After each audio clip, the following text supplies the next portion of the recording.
Hello, or should I say A up to give you some regional dialect. Welcome back one and all to Seiko Steve's channel. Now what have I got for you to look at today? Yes, I'm afraid it's that Chinese made microbrand watch again from Sestrian. But the good news is this is the final instalment of my 3-part video series where I analyse the pros and cons of a typical Chinese made microbrand watch over a fully in-house heritage brand Seiko watch. But being Seiko Steve, it would be remiss of me not to have on display several nice Seiko pieces to feast your eyes upon, just to give some visual balance of course. But let's start with a customary wristwatch check. Well, today I'm enjoying my Seiko Prospects Blue Water Navy 1965-62 MAS reinterpretation, which has model reference SJE 119J1. Now, with the belief that this model was too small for my wrist size and being overpriced at full MSRP, which in the UK is £2,930, I previously held scepticism over this watch, believing that it was merely on par with SPB reference mid-tier 62 MAS reinterpretation models in the Prospects collection. I also considered the asking price way too high. Well, that is until I bought this pre-owned example in mint unworn condition, which cost me a shade over £1,600, which was back in September 2025. So 8 months later, this watch has become one of my favourites in my Seiko collection. It's got exemplary finishing. It just ticks every box for what I desire in a diver's watch. It possesses the perfect combination, I think, of looks and of course versatility in a professional tool watch, which is encompassed into a very luxurious and wrist size friendly presentation.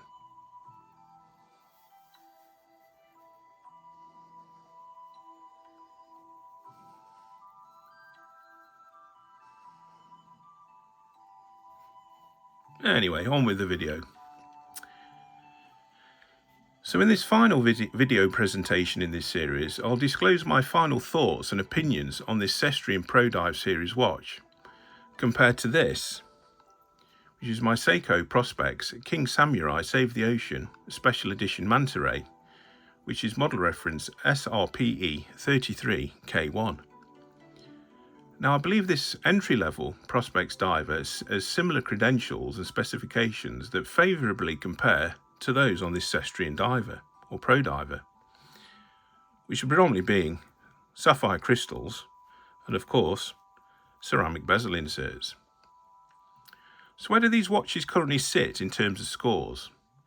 Well, at the end of part 2 of this 3-part video series, the Sestrian had scored 15 points out of a possible 25, and the Seiko sits at 19 points so far, so it's still very much all to play for. Either watch could win this battle. So in this video we will look at brand heritage, design language, price and value retention, value proposition, and last but by no means least, movement performance and accuracy. Now as before, each category will be scored out of 5 points.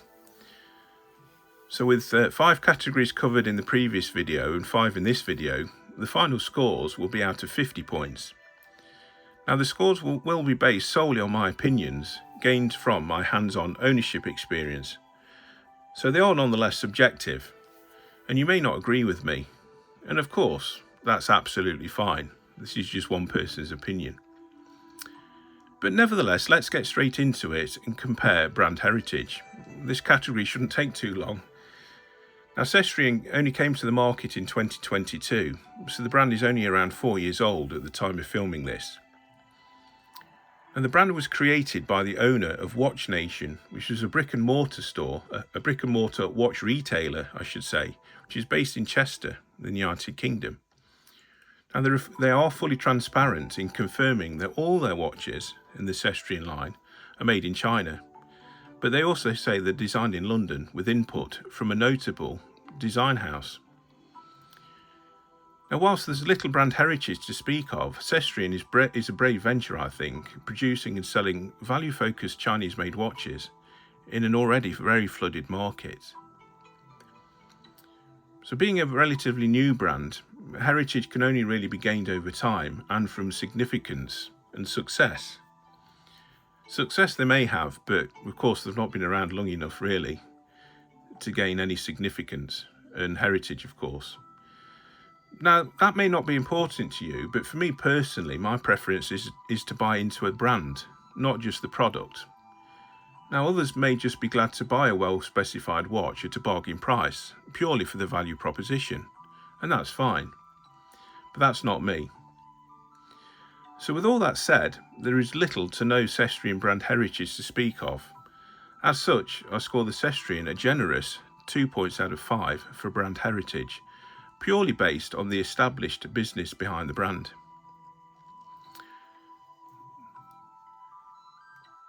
Now Seiko is a completely different kettle of fish. It has one of the longest and most colourful histories in the wristwatch industry, which dates back to 1881, when the 21-year-old founder Kintaro Hattori opened his workshop in Ginza in Tokyo, in Japan, where he started repairing and selling clocks.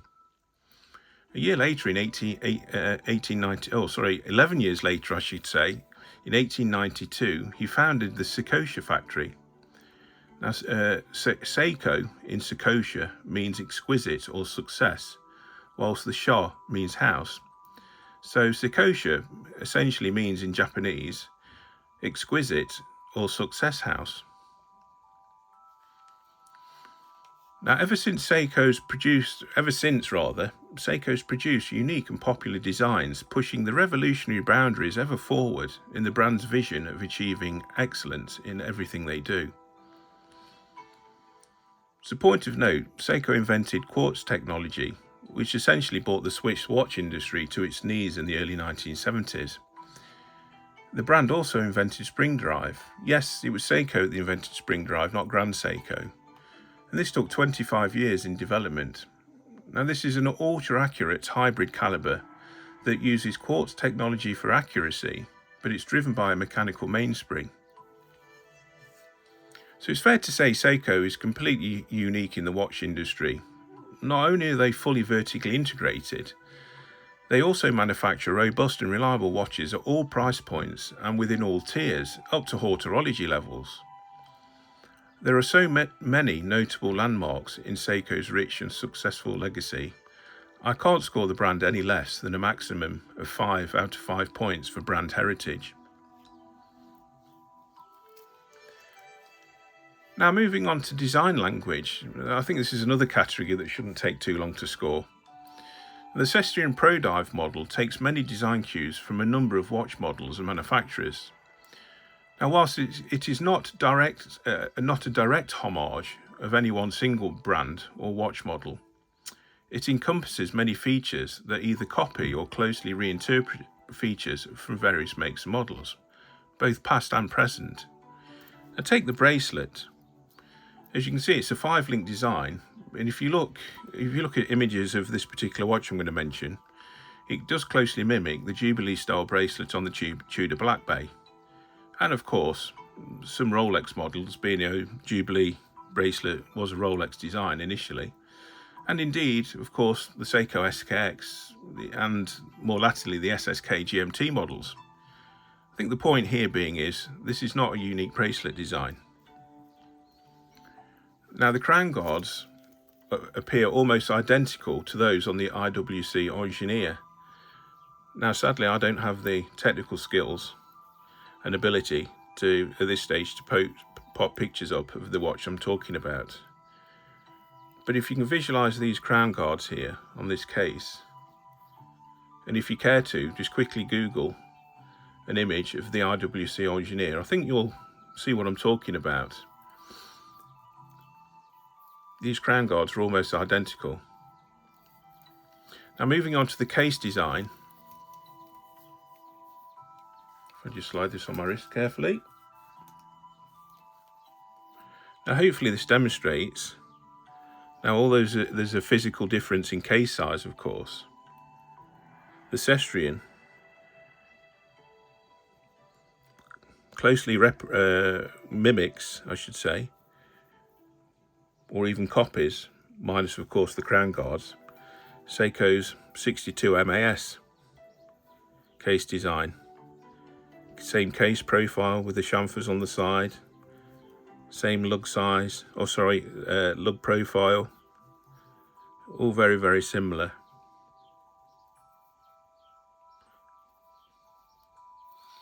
Now moving on to the bezel, again, without having the ability to post an image up, the bezel font on the ceramic bezel inserts is very, very similar to Bell & Ross, or models diver's watch made by the manufacturer Bell & Ross. And of course, we all recognise the inverted triangle at 12 o'clock, which is almost a direct copy of Seiko's Marine Master style inverted triangle on their diver's bezels. The dial, the chapter ring and the indices very closely mimic Seiko's Marine Master 300 model, the current model that's soon to be discontinued, which is model reference SLA 077, which is the white dial version of the Marine Master 300. Now I do own one of those watches, and I meant to have it out here on display for you, but sadly I forgot, sorry about that. And of course I think it's fair to say that the hands on this watch closely resemble those on the Seiko SKX and of course subsequent 5 sports models with the arrow tips. They're not direct copies, but clearly take reference from that design. Now, by no means do I think this is a bad looking watch. I think it's actually quite a good looking watch. It's an attractive design, but it's a hodgepodge of various design features borrowed from several brands and models, I think, sort of redefined to appeal to a wide audience. So I can't give it much, if any, credit really for unique design language on this basis. So the Sestrian scores 1 out of 5 for unique design language, as arguably the only thing I don't see any other brand design language in is the red seconds hand. So it's fair that I give it at least 1 point for that, I suppose. Now in contrast, who can argue that the Seiko Samurai does not encompass unique and rich design language that is pure to the brand? It's often copied and reinterpreted, but never matched or improved upon by any other brand in my opinion. This to me is unadulterated design language I associate with Seiko only. The case shape and profiling, the dial, the hands, the indices, they're all unique design language, just pure Seiko.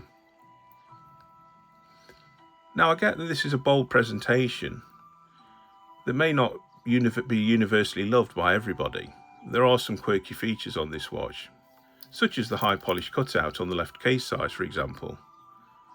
I mean, that exists for no other reason, just for a visual feature. It serves no purpose. But I think it works collectively in a watch that looks great in my opinion, with many unique visual features that are mimicked by other brands, especially on watches produced in China. And as we all know, imitation is the sincerest form of flattery.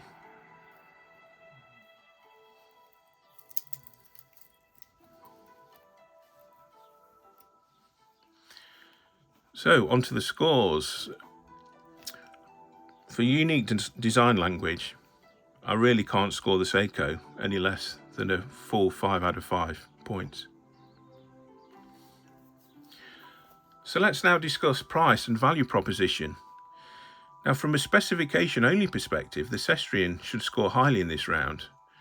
But value proposition must also encompass more than just the sum of the parts in a watch, right?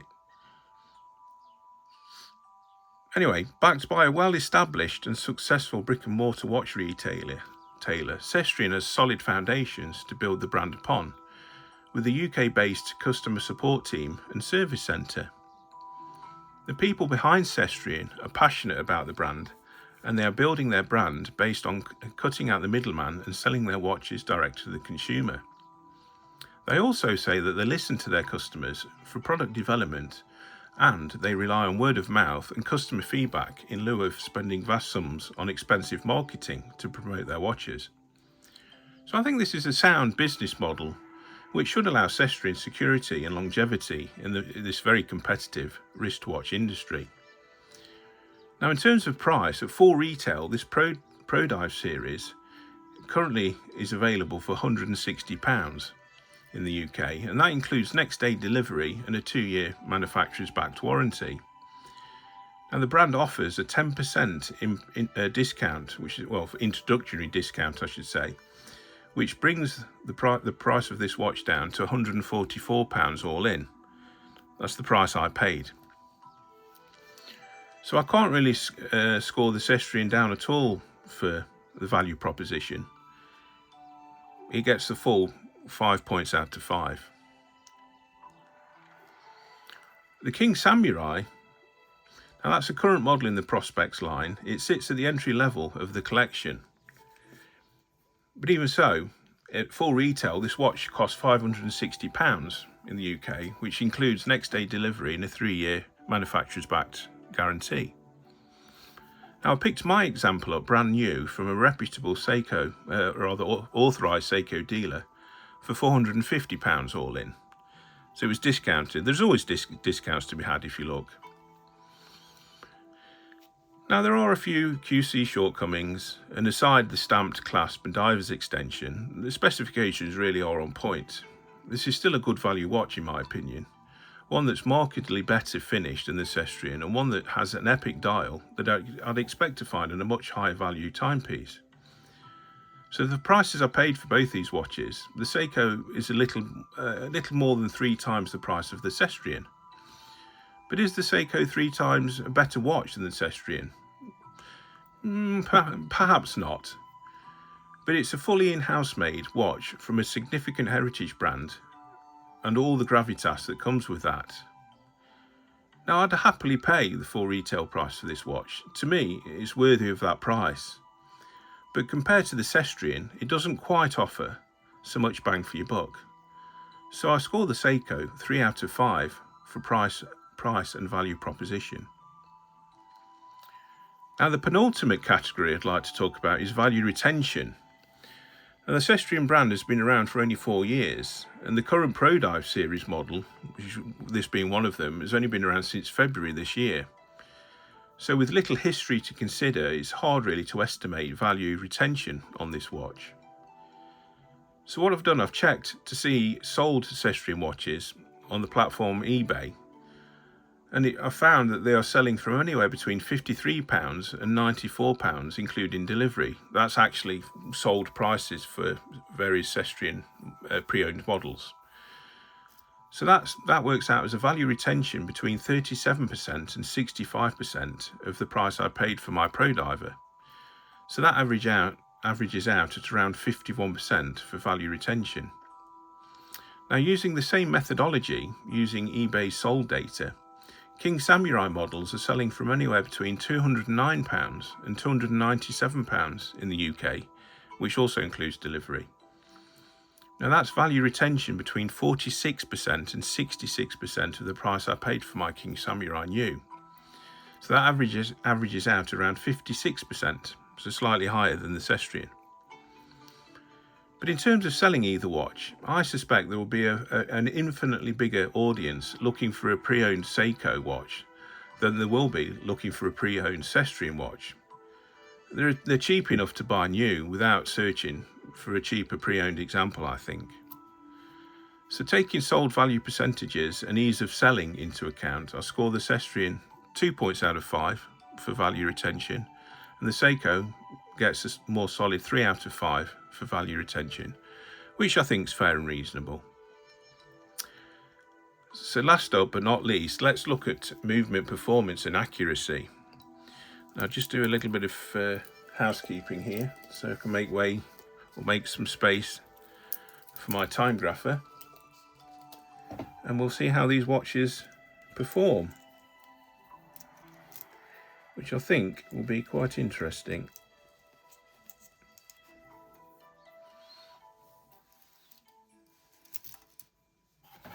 Okay, so let's make sure we get that in shot so you can see it well enough.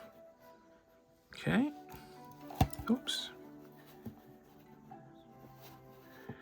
Get that balanced up okay. Right, before I put these watches on the Timegrapher to see how they're operating, I think it's important to talk about movement specifications. Now, specs-wise, the Sestrian is running the Miyota 8210 automatic date-only caliber. Obviously, of course, Miyota being part of the Citizen group.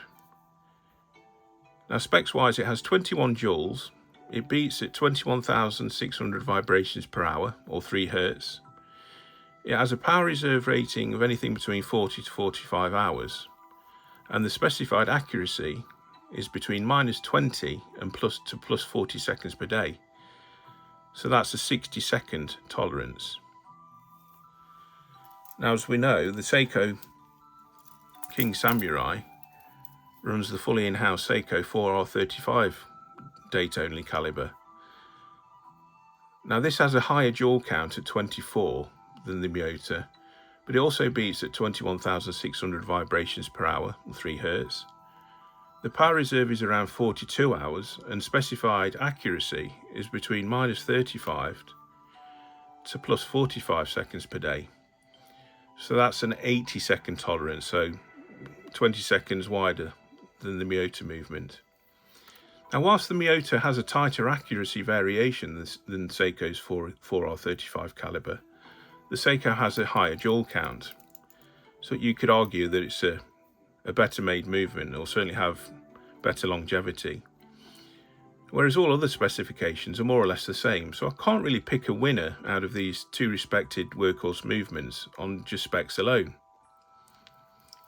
So how do these compare in terms of performance?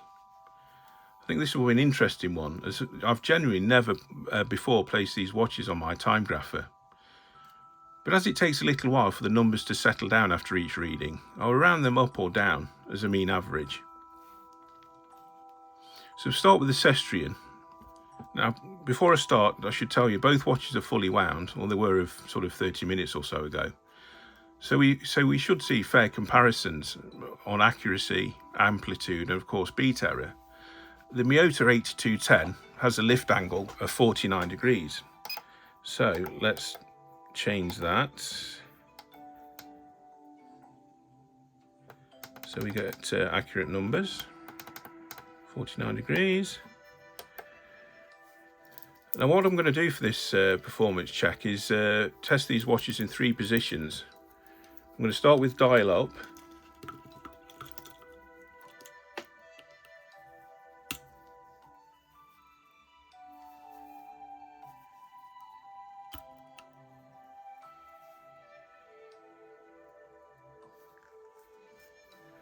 When it let's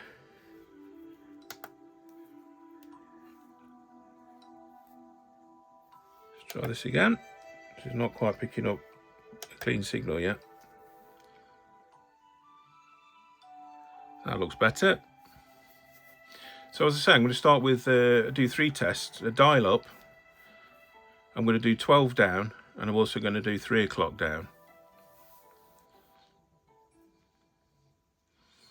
So I'll let this do 2 or 3 passes so to allow it to settle down. So at the minute, we're running around 10 seconds fast a day. Amplitude is around 240 degrees, which is a tad low, just about acceptable, with a very small beat error of 0.1 milliseconds. And of course it's running 21,600 vibrations per hour at 49 degrees lift angle. Not that a clean signal, but it does seem to be settling down a wee bit.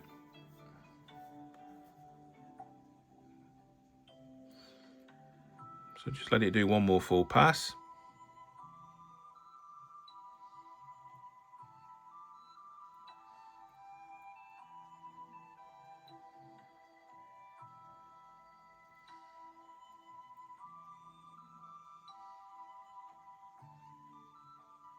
That's just shot up to 18 degrees. So we're between +5 +18. So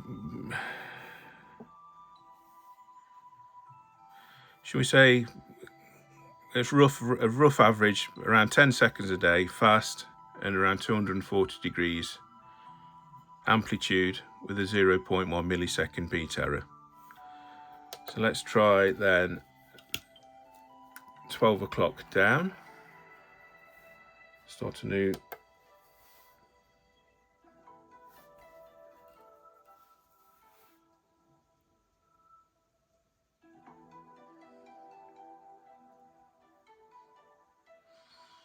Wow, the amplitudes drop significantly.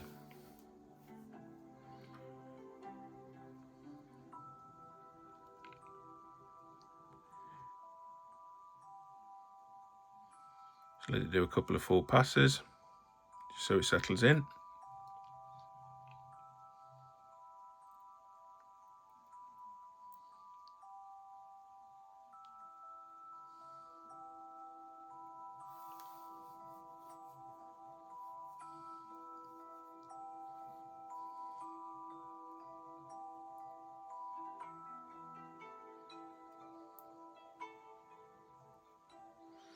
Again, rates just jumped right up to plus 15.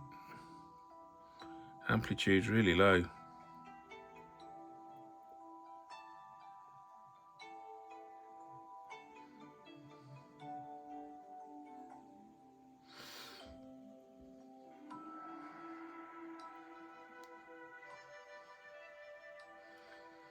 So it seems the rate is jumping about a little bit.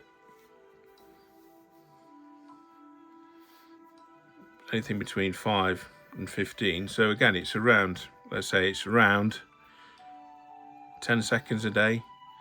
But really concerning, the amplitude's right down at 190, and that's not very healthy. Beat error is fine. Oh, let's just jump to 207 now. So let's just say plus 11. Let's say 10 seconds a 10 seconds a day then. This is 12 o'clock down. 200 degrees of amplitude with 0 beat error.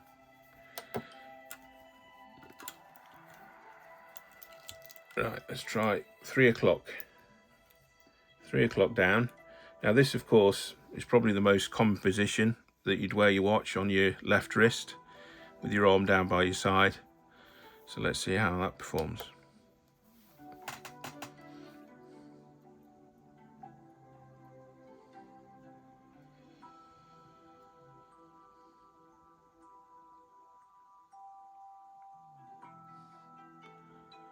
So no vast improvement on amplitude, or it's just crept up a little bit. A slightly bigger beat error,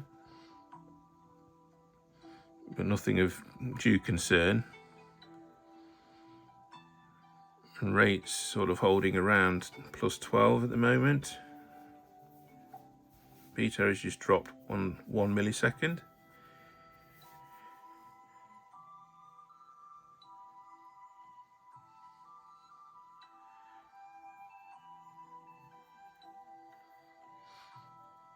So again, quite a low amplitude.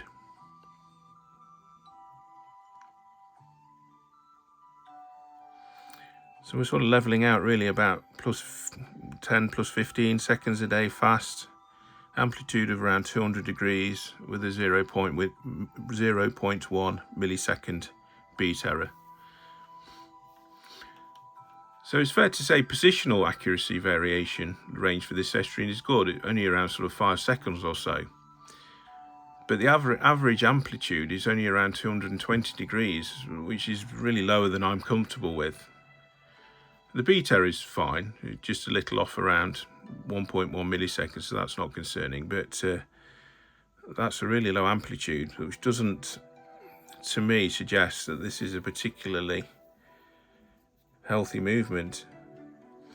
Now, it could be, of course, that this watch is only about 6 weeks old or so it's still quite new, so you could argue that it's still running in a little bit. And we all know Citizen makes solid movements, of course. But yeah, let's see how the Seiko compares comparatively. So again, this is the 4R34. Sorry, the 4R35, I should say. Let me change the lift angle for this particular move, and it's 53. So we get the right, so we see the right numbers. So exactly the same test. We'll do dial up, we'll do 12 o'clock down, and we'll do 3 o'clock down.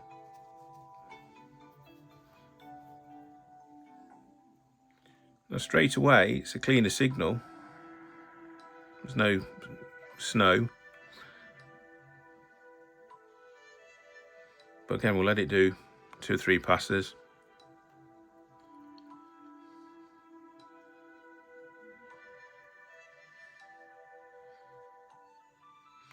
But with the amplitude alone, this is running significantly better than the Miyota in the Sestrian.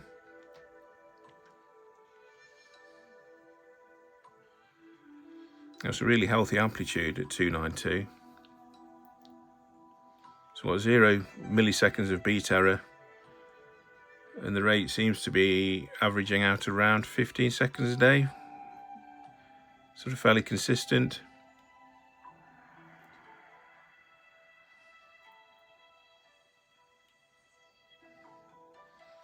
So at dial up, the accuracy is relatively on par with the Miyota or the Sestrian, but the amplitude's a great deal more healthy, and the 0 beat error. So I think we'll say 15 seconds fast dial up with an amplitude of, let's say, 290 degrees and 0 beat error. Let's try 12 down.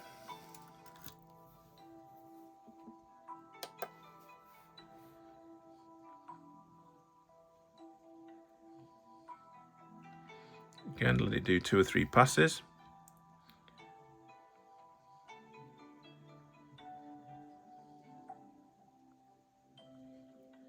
So I've got introduced a tiny bit of beat error now at 0.1 milliseconds. Amplitude's dropped a little bit, but still very healthy at 260. And the rate's dropped slightly to +5. But again, we'll let it do a few more, another pass or 2.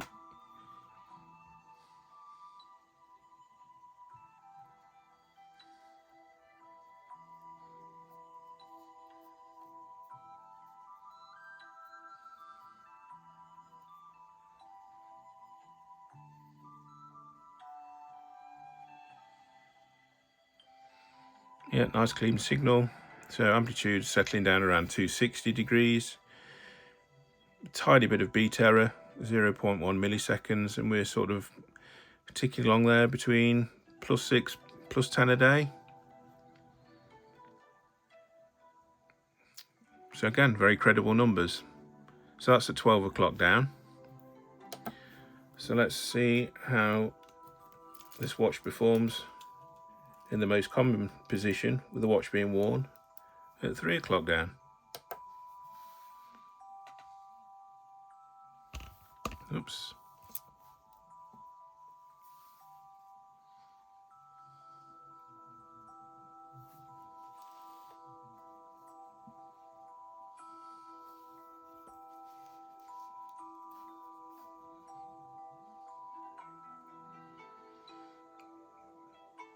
So it's leveling out quite nicely. Nice clean signal. Healthy amplitude at 252 currently. Let the rate settle down a bit. 0 beat error.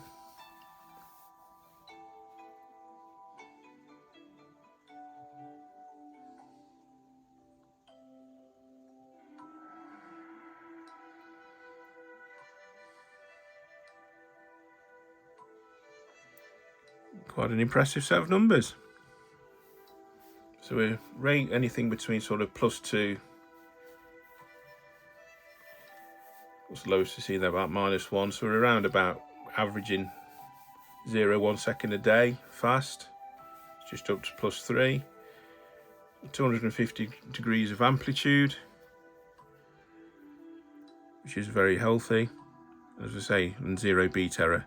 Now, I did say as this Sestrian watch is about 6 weeks old, the Seiko Samurai is, I think, around 6-8 months old. It's been worn once a day in rotation with many other watches. So it has a bit more mileage on it compared to the Sestrian, but not a great deal. So again, I still think this is a fair comparison. The Seiko may be slightly more run-in than the Sestrian, but not to the significant difference we're seeing in amplitude. Again, you'd want to see anything on either of these two movements, really anything above 240 degrees to be a reasonably good number, and anything up towards 300 really good. So the Seiko's performing really well.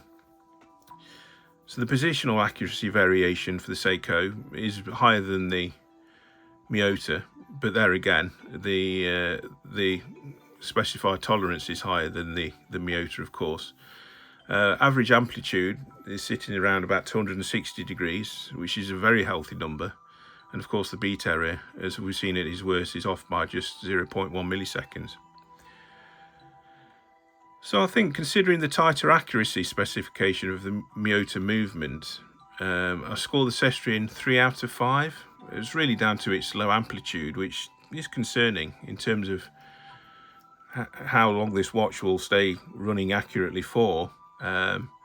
Whilst I think it's fair to score the Seiko 4 out of 5, because it's performing a tighter accuracy within its specified tolerances.